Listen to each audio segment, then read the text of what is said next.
It's time for more power. As the Taylor family celebrates the Christmas holiday, Yule Better Watch Out is the 12th episode of the first season of Home Improvement. We open on the set of Tool Time, decorated for Christmas. Tim is discussing electrical safety and makes a corny joke about a frayed wire being scared of somebody. Al, wearing an elf hat, is not amused. Tim ignores him and begins to grunt Jingle Bells and gets the entire studio audience to grunt along. Tim moves on, pointing out how nobody ever sees the back of a Christmas tree. Inspired by a record player, Tim decides to make the tree rotate. He uses a 10 amp heavy-duty synchronous motor, triple reduced gears, and a 4-to-1 final drive. Al was concerned that Tim did not hook it up properly and asks if he connected the spur gear to the final drive instead of the motor output shaft. Insulted, Tim asks, "Do you know who you're talking to?" Yes, I do, Tim. Lisa turns on the tree and it begins to rotate nicely. But then suddenly the motor sparks and begins to spin the tree super fast, and we go to the opening credits. At home, Mark shows his mom his very long Christmas list. Jill points out that there's no way Santa can bring all those gifts. It would just make his sleigh way too heavy. Mark crosses off the heaviest thing, the Cocker Spaniel, which he already named Fluffy. Jill tells him to only ask for the one item he really wants, and it turns out that Mark mostly wants is a remote-controlled dinosaur. Tim walks through with another box of Christmas lights as he tries to compete in the neighborhood lights and display contest against Doc Johnson, the retired proctologist. Jill reminds Tim that the doctor always wins, but Tim denies that he's trying to compete. Doubting that claim, Jill asks Tim if he's bothered by the 3 giant candles he put on the roof. Tim responds that there are 4 of them and a little dancing elf. Jill pleads to Tim to not set fire to the roof like you did last year. She doesn't want to have to drive Tim to the emergency room again. Tim, confused, asks, "Except for last year, when was the last time you drove me to the emergency room?" The 80s. You mess up one decade. Brad and Randy come home from the tryouts for the pageant. Brad is the shepherd again. Shermie, you're a shepherd. Every Christmas it's the same. I always end up playing a shepherd. And Randy got the role of the innkeeper. Sadly, the character only has one line. There's no room at the inn? Randy wanted to play Joseph, but George Lonigan got the part because his dad built the set. Jill shames George, angry her son didn't get the part. He forgot the words to Happy Birthday, Tim. Is that the Joseph you want? What's he gonna say? Meet my wife, the Virgin, Sheila? Jill promises that after she finishes her costumes, her sons will be the best-dressed Hebrews in Bethlehem. Brad notices Mark working on his Christmas list. He takes it out of his hand and tells Mark that Mom and Dad aren't going to buy him all this stuff for Christmas. Confused, Mark tells him that Santa's going to make it. Brad tells Mark there is no Santa, but Mark doesn't believe them and asks, "Who eats the cookies and drinks all the milk?" Brad replies Dad does, and Mark calls them poop heads. You guys are poop heads. Randy tells him that he's also too late. There used to be a Santa Claus, but he died 6 years ago. He had a terrible accident with one of his reindeer, and Blitzen fell on him. Mark's brothers reinforce Santa's really dead. Suddenly, the Santa decor just falls over. Jill comes home and shows Randy what she got for his costume. She wraps a gold cloth around him for his cape, and Randy questions if he would wear gold. Jill responds he will be a successful innkeeper.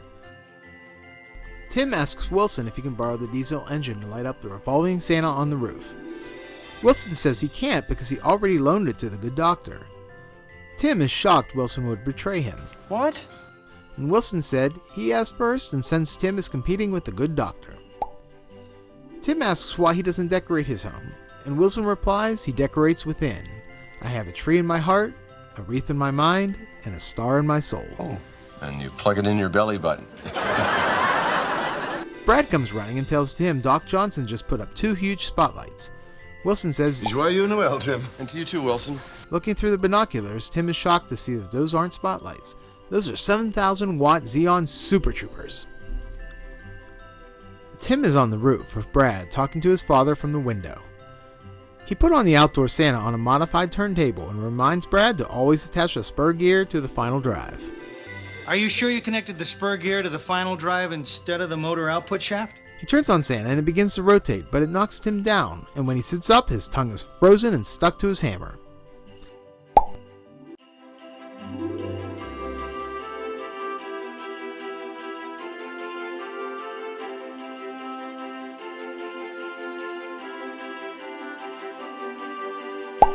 The fire department shows up and removes the hammer from his tongue. The fireman asks Tim why didn't Al help him. They love that guy. They tell him that they will see him next Christmas, and Jill gives them some cookies as they disperse the crowd in front of the house. Mark walks in and tells Tim and Jill that his brothers told him Santa was dead. Jill is shocked that they would tell him that, and Tim says he's old, but he's not that dead. Mark is relieved, and Jill reminds him that he sat on Santa's lap at the mall. Mark begins to question his existence and asks how Santa could be at all the malls. He's real fast for a fat guy. And Jill tells him that they are Santa's helpers. Mark understands it to the way that Al is his dad's helper. They do all the work. Reassured, Mark goes upstairs. Tim asks Jill if they are doing the right thing by telling him that. Jill just doesn't care and wants Mark to have one more magical Christmas. Tim heads out back to Wilson, who greets him with Feliz Navidad, Senor Tim. Tim responds, Feliz Año Nuevo to you, Mr. Wilson. Wilson, who always enjoys the holiday traditions, is roasting chestnuts over an open fire on his backyard grill. He feels like snow is about to come, and Tim says he hopes not. He has to finish putting up the decorations. Shocked, Wilson says he thought Jill put the kibosh on those decorations after the tongue incident. Tim says, hey, it's my house, my roof, my decorations. Wilson asks, what time did Jill leave? About 10 minutes ago. Tim asks Wilson if he can ask him a question. Jingle my bell, neighbor. He asks him if he should tell Mark the truth about Santa. Tim tells Wilson that Brad and Randy told Mark that Santa was dead. Wilson agrees with him. Technically, that's true. He died in the year 342. The original Santa Claus, St. Nicholas, the Bishop of Myra in Asia Minor, used to go around to the houses of the poor people on his donkey with bags of gold and drop them down the chimney.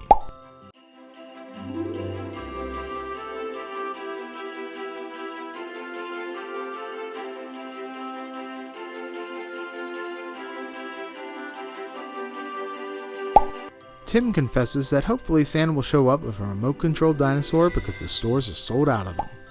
Wilson says to have faith. Santa Claus will come down the chimney and bring it for Mark. The spirit of Santa lives on. Wilson says that he must get back to roasting chestnuts on an open fire, which reminds him of a song. Tim thought he was going to sing Chestnuts on Open Fire, but is confused when Wilson begins singing the 12 Days of Christmas.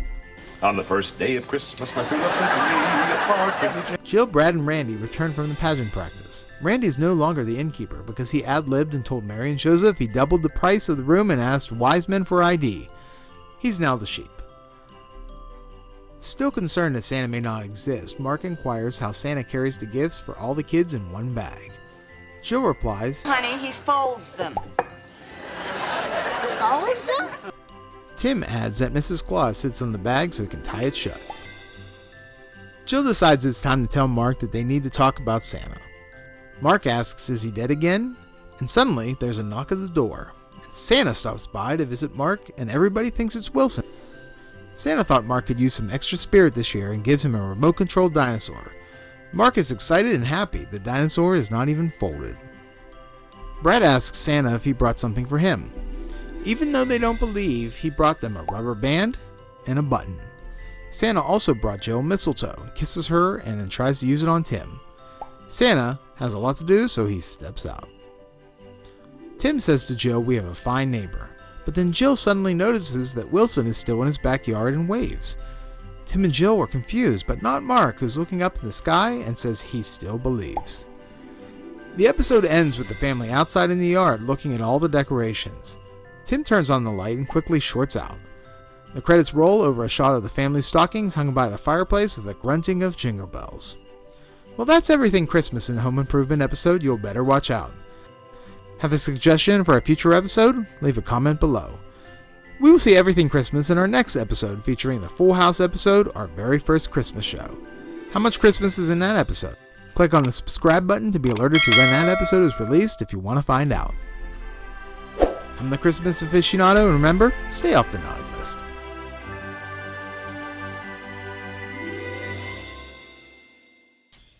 You guys are poop heads.